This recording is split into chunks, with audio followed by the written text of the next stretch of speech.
हितराज पाण्डे।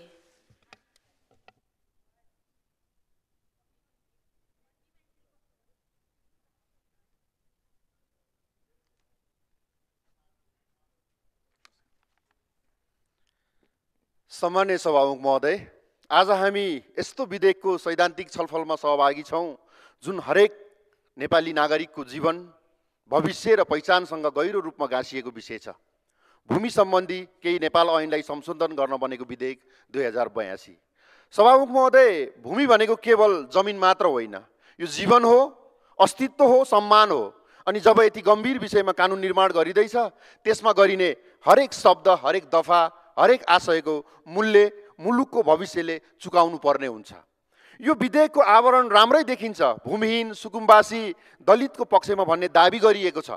तर सभामुख महोदय, सवाल यहाँ नियतको हो। विधेयकको नियत र नियति बीचको अन्तर छुट्याउन सक्ने आँखा हामीसँग छ कि छैन? हामीले विगतका अभ्यासहरू बिर्सिएका छ कि छैनौँ? पटक पटक गरिबको नाममा नारा लाग्यो, नीति आयो, कार्यक्रम बन्यो, तर नाफा कसले लियो? सत्तामा बसेका नेताहरूका नाता गोता, पार्टीका ठुला आसेपासे भूमाफिया र दलालहरूले। सभामुख महोदय, सुकुम्बासीको नाममा सामुदायिक वन हडपियो, सार्वजनिक जग्गामा होटल ठडाइयो, राष्ट्रिय निकुञ्जभित्र सुविधा सम्पन्न महलहरू ठडाइए, अनि सरकार चुप, संसद मौन। बस्नु यो बेला आँखा र मस्तिष्कले देख्न र प्रश्न गर्न किन सकेन सभामुख महोदय? आज पनि त्यही प्रवृत्ति विधेयक मार्फत कानुनी स्वरूपमा पुनः स्थापित गर्न खोजिएको छ। प्रस्तावित संशोधनले कृषियोग्य जमिन खण्डीकरण गर्न मद्दत गर्छ, घरजग्गा व्यवसायीको दबावमा ल्याइएको जस्तो देखिन्छ। भूमि मूल्य बढाउने खेल हुँदैछ, जसले सर्वसाधारणलाई भूमिबाट वञ्चित गर्छ। यस्तो प्रावधान कसका लागि ल्याइएको हो? भूमिहीनका लागि कि भूमिवालाहरूका लागि? यो प्रश्न सदनले गर्नुपर्छ सभामुख महोदय।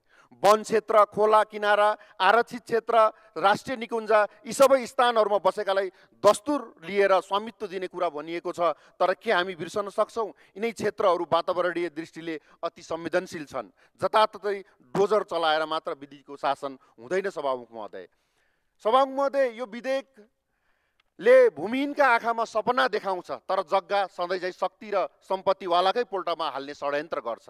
हामी यो स्वीकार गर्न सक्दैनौँ। हामी माग गर्छौँ, पहिलो वास्तविक भूमिहीनको पहिचान स्पष्ट होस्, दोस्रो भू उपयोग ऐन कार्यान्वयनमा ल्याइयोस्, तेस्रो वातावरणीय प्रभाव मूल्याङ्कन नगरी कुनै निर्णय नगरियोस्, चौथो सरकारवाला पक्षहरूसँग सघन परामर्श गरियोस्। सभामुख महोदय, विधेयक जनताको पक्षमा होइन, शक्ति र संरचना र भित्री सञ्जालको पक्षमा लेखिएको देखिन्छ।